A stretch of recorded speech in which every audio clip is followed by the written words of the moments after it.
Student, आपका हमारे online platform पर स्वागत है।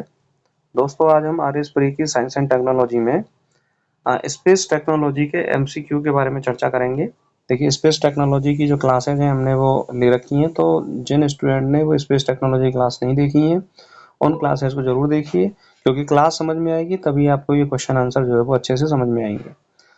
और मैं ये कहना चाहूँगा कि जो भी स्टूडेंट आरएएस और एसआई की तैयारी कर रहे हैं वो इस चैनल को जरूर सब्सक्राइब करें, क्योंकि आरएएस प्री का जो साइंस एंड टेक्नोलॉजी का सिलेबस है और एसआई की जो साइंस के जो सिलेबस है वो सेम है। तो ये क्लास दोनों ही स्टूडेंटों के लिए लाभदायक है। और इस क्लास को पूरा देखें और अंत तक देखने के बाद कमेंट सेक्शन में बताएं आपको ये क्लास कैसी लगी। तो चलिए हम शुरुआत करते हैं स्पेस टेक्नोलॉजी अंतरिक्ष प्रौद्योगिकी एमसीक्यू के बारे में। सबसे पहला प्रश्न है, भारत का पहला उपग्रह कौन था? अब देखिए, ये आरएएस में कई बार क्वेश्चन पूछा गया है और बहुत सारे एग्जामों में पूछा गया है कि भाई भारत का पहला उपग्रह कौन था। पहला है इनसैट 1A, दूसरा भास्कर 1, तीसरा है आर्यभट्ट और चौथा है रोहिणी। तो देखिए, भारत का जो पहला उपग्रह था वो था आर्यभट्ट। कौन सा था? आर्यभट्ट था। तो आर्यभट्ट उपग्रह पहला उपग्रह था। तो ये इंपॉर्टेंट क्वेश्चन भी है, तो इसका राइट आंसर क्या हो जाएगा? सी। नेक्स्ट है, भारत में अंतरिक्ष अनुसंधान की मुख्य संस्था कौन सी है? यानी कि ऐसी संस्था जो भारत में अंतरिक्ष की खोजों के लिए समर्पित है, अंतरिक्ष के क्षेत्र में कार्य करती है।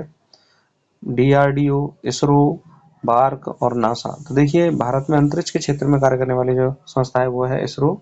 इसरो की फुल फॉर्म है इंडियन स्पेस रिसर्च ऑर्गेनाइजेशन। इसकी फुल फॉर्म क्या है? Indian space research organisation. तो इसका राइट आंसर क्या रहेगा? बी। अगला क्वेश्चन है, इसरो का मुख्यालय कहाँ पर स्थित है? तो इसरो का मुख्यालय बेंगलुरु में स्थित है। कहाँ पर स्थित है? बेंगलुरु में। तो बेंगलुरु कौन से ऑप्शन में आपका? बी ऑप्शन पे। तो इसका आंसर क्या हो जाएगा? बी। नेक्स्ट है, पीएसएलवी का पूरा नाम क्या है? Polar satellite launch vehicle, passenger satellite launch vehicle, preliminary satellite launch vehicle और परमानेंट सैटेलाइट लॉन्च व्हीकल। देखिए, इस तरह के प्रश्न परीक्षाओं में पूछे जाते हैं, तो ये इंपॉर्टेंट प्रश्न है, इसको याद रखिए। पीएसएलवी का पूरा नाम होता है पोलर सैटेलाइट लॉन्च व्हीकल। तो इसका राइट आंसर क्या हो जाएगा? ए। अगला क्वेश्चन है, चंद्रयान 3 मिशन का लैंडिंग स्थान कहाँ था? यानी कि चंद्रयान 3 मिशन जो हमने भेजा उसको कहाँ उतरना था चंद्रमा पर? चंद्रमा का दक्षिण ध्रुव, चंद्रमा का उत्तर ध्रुव, पृथ्वी की कक्षा, मंगल ग्रह की सतह। तो देखिए, चंद्रयान 3 का जो मिशन जो था उसका मुख्य उद्देश्य था चंद्रमा के दक्षिण ध्रुव पर पहुंचना। तो इसका राइट आंसर क्या हो जाएगा? ए। अगला है, भारत के पहले मानव अंतरिक्ष मिशन का नाम क्या है? यानी कि भारत ने पहला जो मानव अंतरिक्ष मिशन जो भेजने की योजना बनाई है उसका नाम क्या है? अग्निपथ, आदित्य 1, गगनयान और मिशन शक्ति। तो देखिए, भारत का पहला जो मानव अंतरिक्ष मिशन है वह है गगनयान। तो इसका राइट आंसर क्या हो जाएगा? सी। अगला क्वेश्चन है, आदित्य L1 मिशन का उद्देश्य है, पहला ऑप्शन है चंद्रमा की सतह का अध्ययन करना, दूसरा है मंगल की जलवायु का अध्ययन करना, तीसरा है सूर्य का अवलोकन और चौथा है आपका पृथ्वी की गुरुत्वाकर्षण शक्ति को मापना। तो देखिए, भारत सरकार ने आदित्य L1 मिशन को सूर्य के अवलोकन के लिए लॉन्च किया है। तो इसका राइट आंसर क्या हो जाएगा? सी। अगला क्वेश्चन है, इसरो द्वारा विकसित क्रायो इंजन का क्या नाम है? CE7, CE20, CE40, CE10।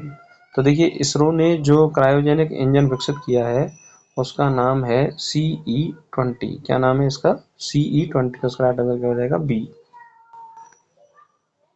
Next है, GSLV का पूर्ण रूप क्या है? अब देखिए, ये जो फॉर्म है, फुल फॉर्म है, वो पेपर में पूछ ली जाती हैं और इम्पोर्टेंट भी हैं। Geostationary satellite launch vehicle, global satellite launch vehicle, ground satellite launch vehicle, geo space launch vehicle. तो देखिए, GSLV की पूरी जो फुल फॉर्म है वो है जियो स्टेशनरी सैटेलाइट लॉन्च व्हीकल। तो इसका राइट आंसर क्या हो जाएगा? ए। नेक्स्ट है, भारत का पहला अंतरिक्ष यात्री कौन था? तो कल्पना चावला, राकेश शर्मा, सुनीता विलियम्स, विक्रम साराभाई। तो भारत के जो पहले अंतरिक्ष यात्री थे राकेश शर्मा, इन्होंने ही कहा था कि अंतरिक्ष में उपस्थित होकर इंदिरा गांधी से कि सारे जहां से अच्छा हिंदुस्तान हमारा। नेक्स्ट है मिशन शक्ति किससे संबंधित है? मंगल मिशन से, एंटी सैटेलाइट मिसाइल से, मानवयुक्त अंतरिक्ष मिशन से और चंद्रमा पर उतरने से। तो देखिए मिशन शक्ति के बारे में मैंने थ्योरी क्लास में आपको अच्छे से पढ़ाया है कि सैटेलाइट को अंतरिक्ष में नष्ट करने के लिए भारत ने कौन सा मिशन चलाया था? मिशन शक्ति। तो इसका राइट आंसर हो जाएगा anti satellite missile. Anti satellite missile.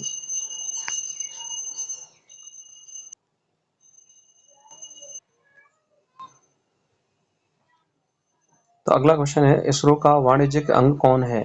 वाणिज्यिक अंग मतलब कि भाई व्यापार से संबंधित अंग कौन है, शाखा कौन है, कौन सी है? DRDO, Antrix corporation, NSIL, HAL. तो देखिए इसरो का जो वाणिज्यिक अंग है या वाणिज्यिक शाखा है वो है एंट्रिक्स कॉरपोरेशन। इसका राइट आंसर क्या हो जाएगा? बी। अगला क्वेश्चन है इनसैट श्रृंखला के उपग्रह किसके लिए प्रयुक्त होते हैं? पहला ऑप्शन है खनिज खोज, दूसरा संचार, तीसरा रक्षा, चौथा जलवायु परिवर्तन।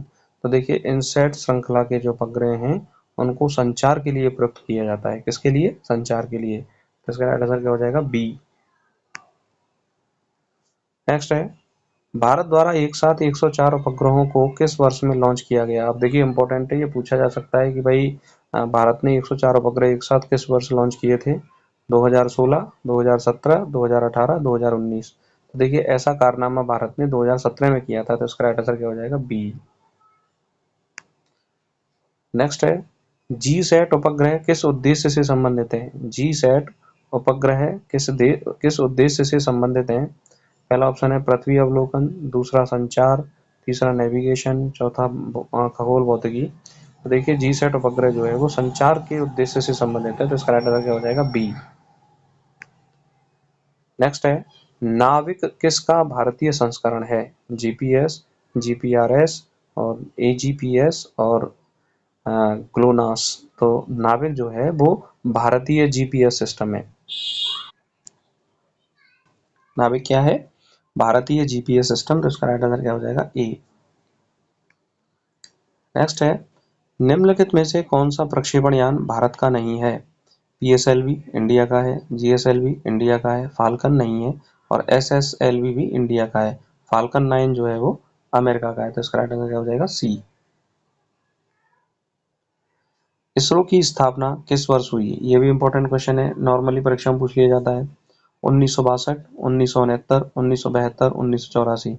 तो देखिए 1969 में 1972 में इसरो की क्या हुई?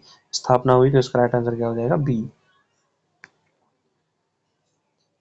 अगला क्वेश्चन है चंद्रयान फर्स्ट ने किस वर्ष चंद्रमा की कक्षा में प्रवेश किया? 2007, 2008, 2010, 2012। देखिए चंद्रयान फर्स्ट ने 2008 में चंद्रमा की कक्षा में क्या किया था? प्रवेश किया था। तो इसका राइट आंसर क्या हो जाएगा? बी। अगला क्वेश्चन है डीआरडीओ और इसरो का साझा मिशन कौन सा है? गगन शक्ति, ब्रह्मोस, मिशन शक्ति और त्रिशूल। तो देखिए मिशन शक्ति मिशन को डीआरडीओ और इसरो ने साझा रूप से संचालित किया। तो इसका राइट आंसर क्या हो जाएगा? सी। नेक्स्ट है ये भी इंपॉर्टेंट है एसएसएलवी की फुल फॉर्म क्या है, पूर्ण रूप क्या है? Space satellite launch vehicle, small satellite launch vehicle, solar system launch vehicle, secondary satellite launch vehicle. तो देखिए एसएसएलवी का पूरा नाम है स्मॉल सैटेलाइट लॉन्च व्हीकल। क्या है? Small satellite launch vehicle. B. Next है भारत में अंतरिक्ष में भारत द्वारा भेजा गया पहला मिशन था। अंतरिक्ष में भारत द्वारा भेजा गया पहला मिशन था Chandrayaan first, Mars orbiter mission और आर्यभट्ट और एसएलवी 3। तो भारत द्वारा 1974 में 1974 में पहला मिशन भेजा गया था और उसका नाम था आर्यभट्ट। क्या नाम था? आर्यभट्ट। तो इसका राइट आंसर क्या हो जाएगा? सी।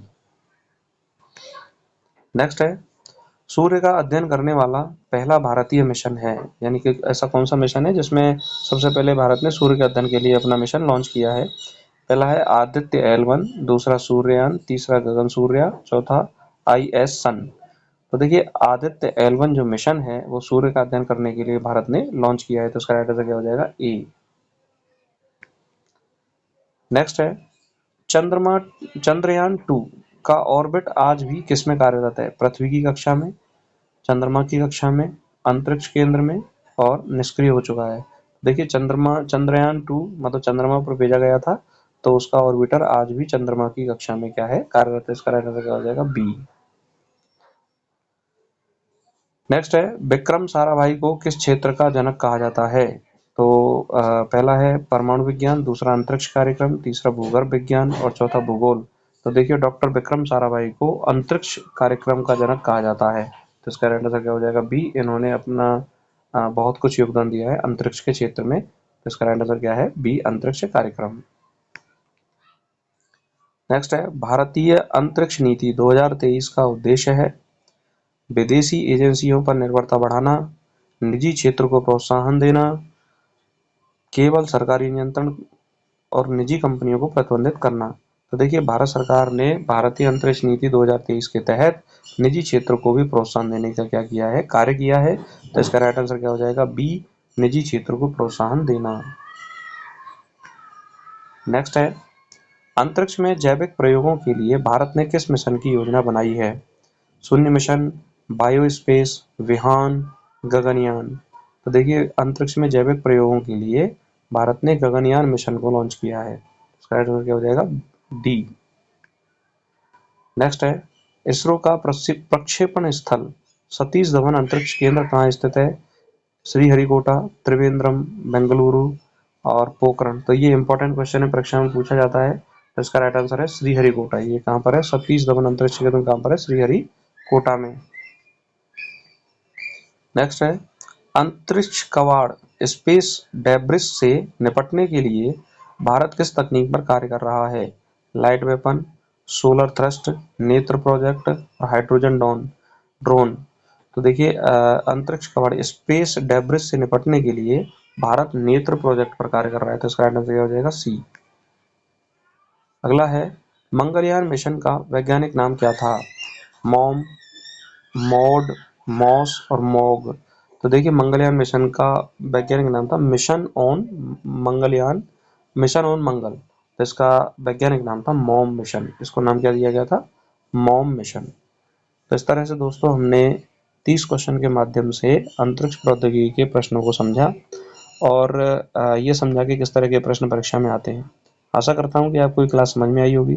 अगर आपको ये क्लास अच्छी लगी है तो इस क्लास को लाइक करें, अपने दोस्तों को शेयर करें और जो भी स्टूडेंट इस चैनल पर नए हैं वो इस चैनल को जरूर सब्सक्राइब करें और साइंस एंड टेक्नोलॉजी की तैयारी करने वाले जो स्टूडेंट हैं वो लगातार हमारे साथ जुड़े रहें, अपनी तैयारी को स्ट्रॉन्ग करते रहें। नमस्कार, धन्यवाद।